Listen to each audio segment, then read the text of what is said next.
Oh, for sure. For me, it's fear that just takes over me every time. I'm just like, I can never do a horror visual novel by myself. I'll always have to ask one of y'all to just be like, can you be here? Because I think I might have nightmares.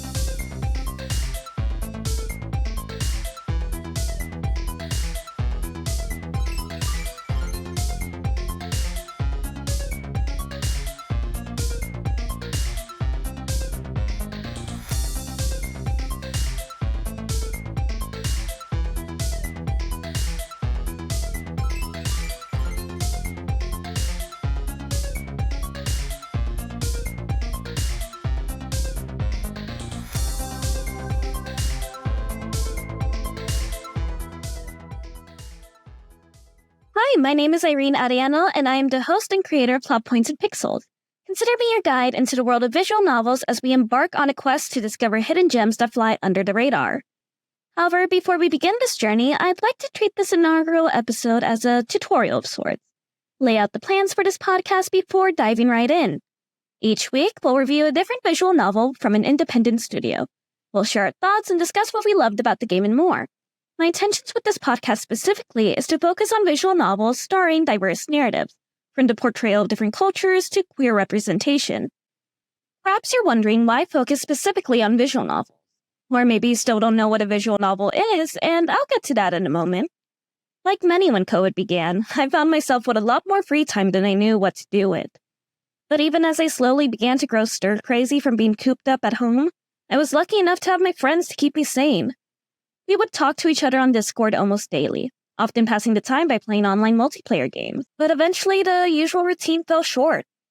We weren't in the mood to play any of our usual games and had exhausted every conversation topic at that point. On that night in particular, I remember I was getting ready to hang up and head for bed, when one of my friends asked if we wanted to check out a game she found. She didn't give us much context at first, just told us she'd streamed the game and we'd make decisions together as a team.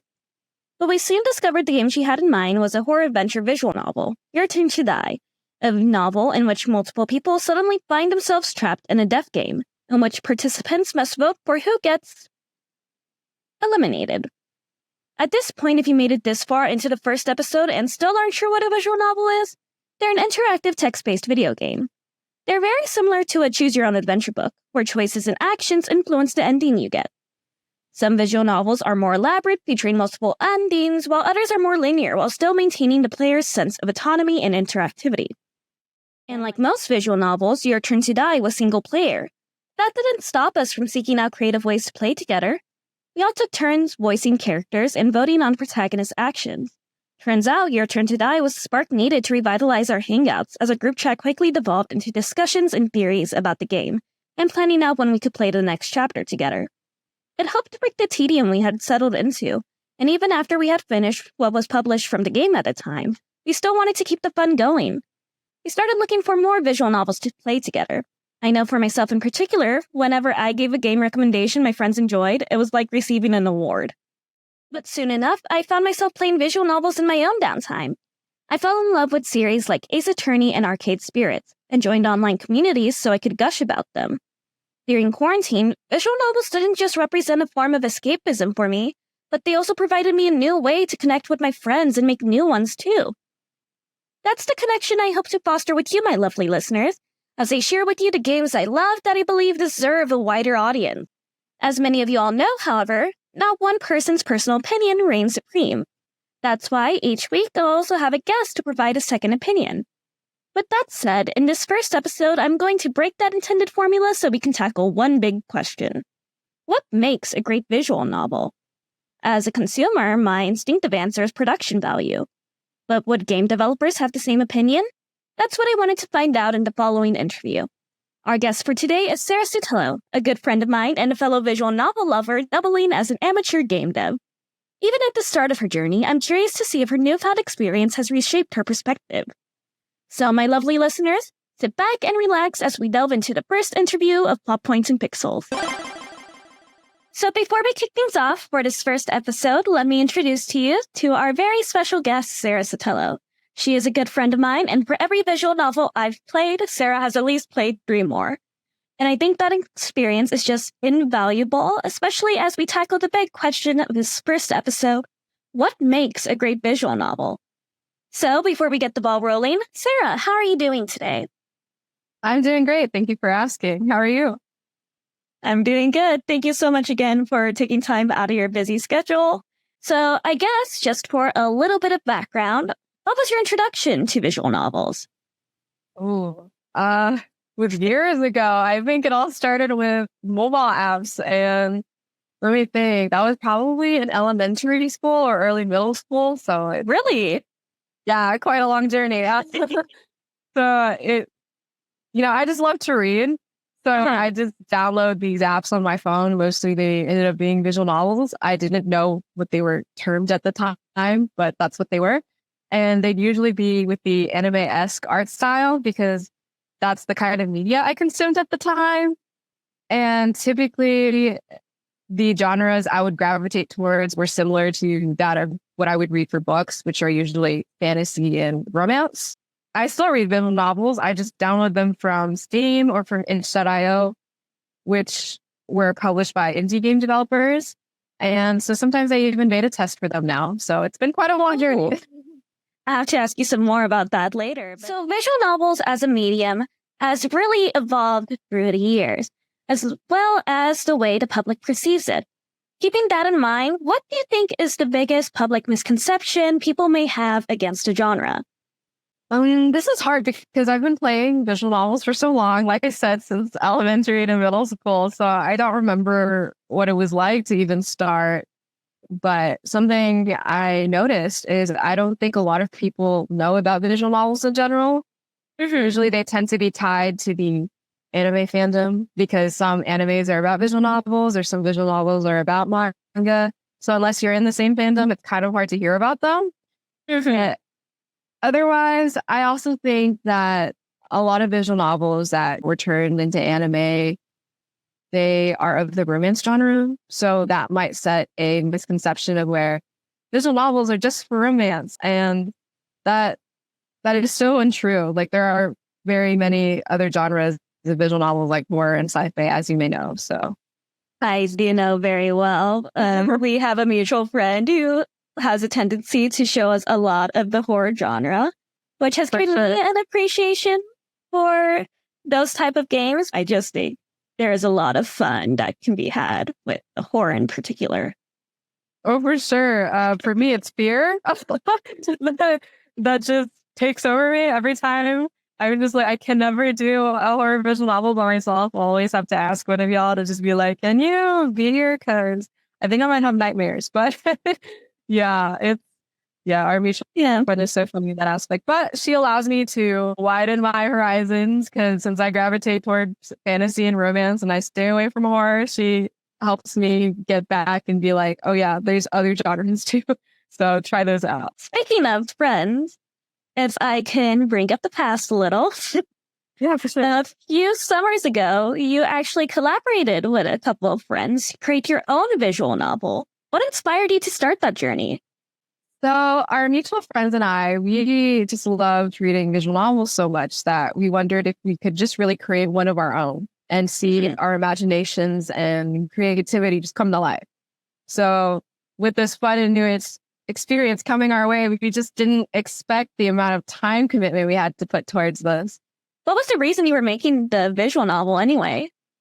So we had been joking around just in general, like, wouldn't it be so fun to make a visual novel, And one of our mutual friends said it'd be so much fun if we also made it for a friend whose birthday is coming up. So we were just like, oh, we'd be totally down to do that. But the issue is we had a 3-month time crunch.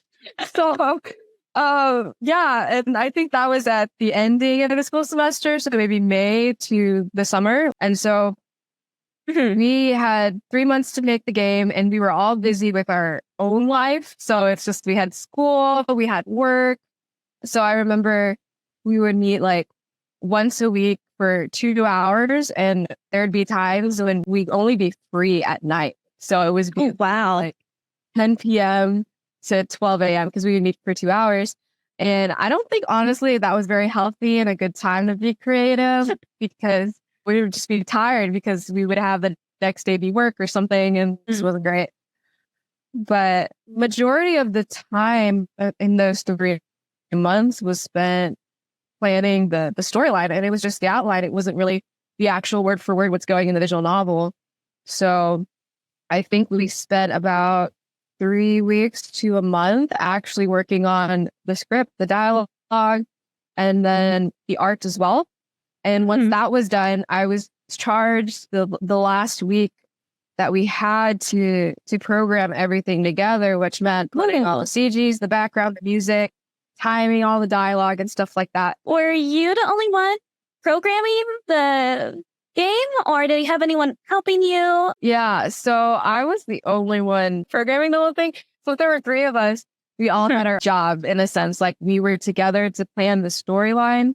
And then whatever our friends did, the whole fleshing out of the script from there. And then another friend focused on the art aspect. And then for me, since I major in computer science, of course, I was assigned the programming aspect of the game. I think that was really fun. There were a lot of things that we wanted to do, but it just couldn't fit within that time frame. But at least some of our mutual friends would be sending me ideas and stuff like that, and oftentimes tutorials because they weren't sure if I knew how to make it.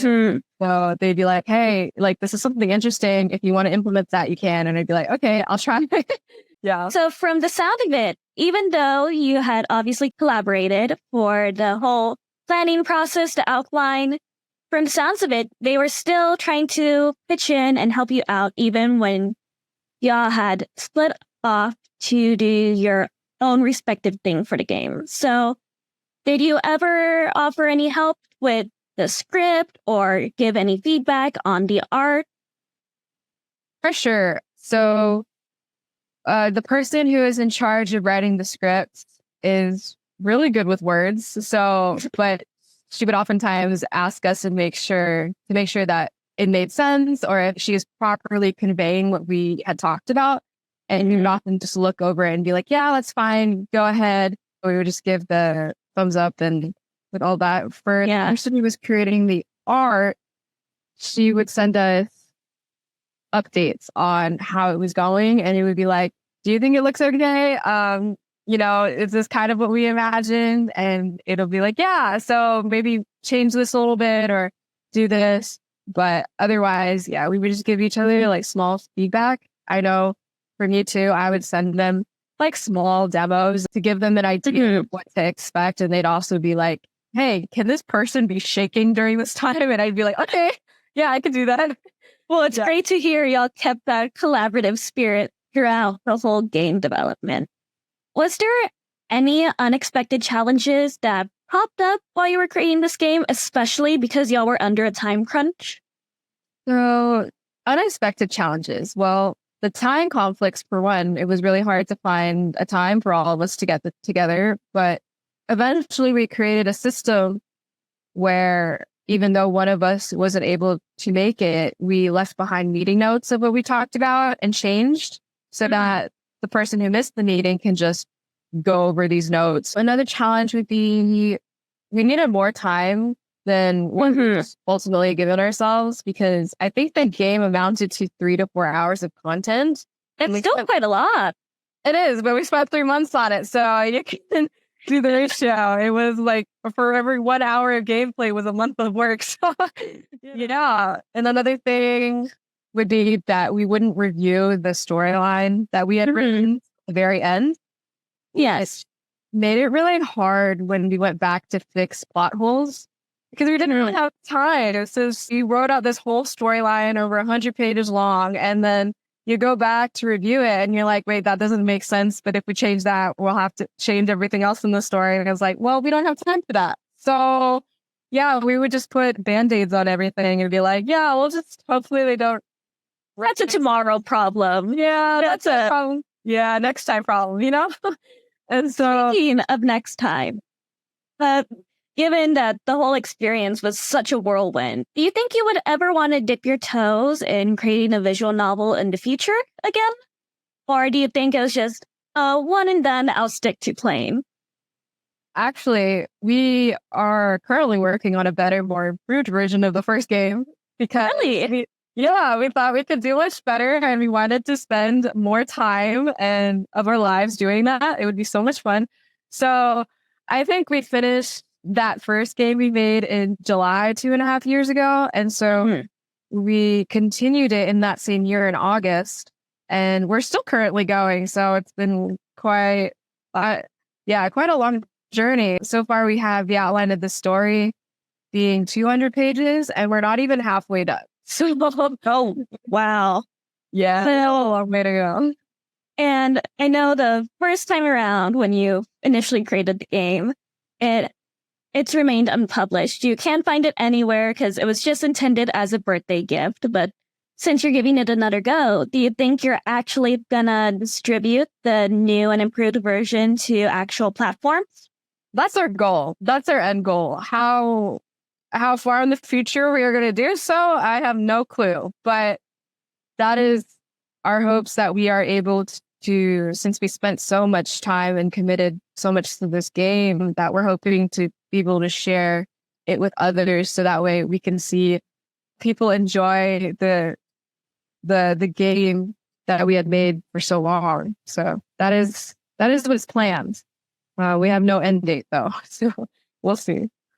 Well, I look forward to it, and hopefully in the future, maybe you can even come back onto the pod to tell us a bit more of your game. Advertise it. You got a free plug here. Thanks. It probably won't be. It'll probably take another year or so, but if you'll invite me back then, maybe. Overall, what do you think was your biggest takeaway from that whole experience? In general, the biggest takeaway could be that you could finish a visual novel in 3 months. We literally had no experience in doing any of this game development, so we had to learn on the fly with a time crunch.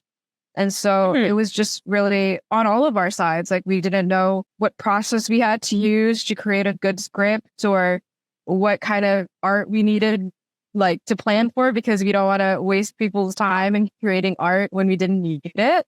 And then for me, like, I had never programmed a visual novel before, so this was all new. So also all of the challenges kind of that I mentioned before, it really got us to think of better ways to handle things. Like, to fix that plot hole problem, we decided to like go back and review things every so often to make sure everything flowed well now, which is what we're currently in the process of doing. So just kind of checking all our boxes, you know. So now that you're giving it a second go, do you actually think development is a career you may want to pursue in the future, or are you planning on keeping it just a hobby? I think I would prefer keeping my game development as a hobby, just due to the time commitment the gaming industry requires. It's not something I'd be interested in. And also, I'm like currently wanting to go into the software engineering field, because I like to create software just in general. So I don't want to be limit myself to just making games. I bet it's a nice boost to your resume, though. Yeah, I've used that a couple of times. Majority of interviewers don't really know what a visual novel is, but when I explain it to them, it's very interesting to them. So, taking everything we talked about into account, let's tackle the big question here. What do you think makes a great visual novel? Is it the plot, story, artwork, UI? This might kind of sound bad, but because, you know, you're taught to not judge a book by its cover, but that's kind of what I do. Through Steam or Itch, usually only the artwork or the thumbnail pops up at the beginning, or the title. And that's usually what intrigues me enough to actually click on the game to read more about it. So although artwork is important, what really keeps me though is the storyline. Like, you can have really good art and gorgeous graphics, but if the story is just confusing, then I'm not going to continue playing it. Like, there's you need that investment. Yeah. And especially because if you're just struggling all the time to just understand what the heck's going on, it's not fun, you know, even if you have pretty things being shown at you. before we close this interview out, once again, thank you for joining us. Do you have any advice for members of our audience who may be interested in creating a visual novel of their own? Well, I would say give yourself a lot of time. Making a visual novel, as we had been talking about throughout this entire podcast, it's a huge time commitment. And just really ultimately be patient with yourself, because you will typically be learning a lot of things that are new, and it's not easy at first. It took a lot of looking up things, because especially tutorial videos, and that's helpful because you're probably not the first person to ask a certain question. Can I do this? It's probably out there somewhere. You just need to look it up. And I guess another thing that's really important is making sure to set goals of when you want things to be done and being flexible if they don't go as planned. Because I know, just being a consumer of a lot of visual novels, that sometimes developers end up a little bit behind than what they had planned, especially planning to go into this professionally. It's really hard to say like, oh yeah, so the planned end date of a year, we're going to have to extend that. So it's really hard to say that, but it's for the better, because you really need to polish out everything. Because if you were to just publish what you have, knowing that there are a lot of bugs, users are going to be upset. And so you'd rather make sure everything is set and ready to go as you had planned, and be able to just be flexible with your deadlines. So that way you can give everybody who will be playing your visual novels in the future a much better experience. Well, I think that is some great advice for our dear listeners. And with that, our time is officially up. Once again, thank you so much for joining us today, Sarah. Hopefully we can have you back on soon. Yeah, for sure. Once again, I wanted to thank Sarah for joining us in this first episode of Plot Points and Pixels. Hopefully we'll see more of her in the future, either as a guest or perhaps in an interview about her experience as a beta. But pushing potential episodes to the side for a moment, I wanted to go back to the big question of the episode. What makes a great visual novel? Taking everything Sarah has said and my own personal experience into account, I find myself in agreement. At their core, a visual novel appeal lies in its story. From its conception, a visual novel needs to have a compelling premise in order to attract an audience's attention. Then, it needs to maintain that player's investment for the rest of the playthrough. If your core gameplay falls short, then what's the point of playing? But the importance of a story or a player's personal investment doesn't end there, as I found the best visual novels often inspired the formation of fandoms and communities, as demonstrated by the stories shared in this episode. My friends and I got into visual novels because it provided us another way to spend time together during quarantine, and Sarah's passion for the medium inspired her to try her hand at making a game with some friends. It's clear a great story has the power to bring people together. People love to share the art that they love and hopes others will appreciate it the same way they do.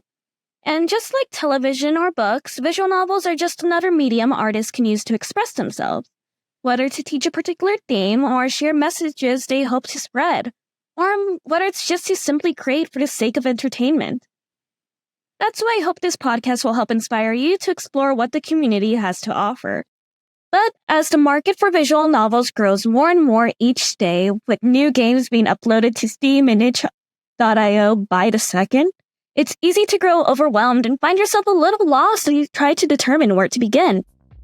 That's where I hope you'll let me lend a hand in these upcoming episodes. Next week, we're going to tackle our first game review of the pod by covering Butterfly Soup by Brianna Lee. I hope you'll tune in, and until then, my lovely listeners, don't forget to hit that save file and have a lovely day.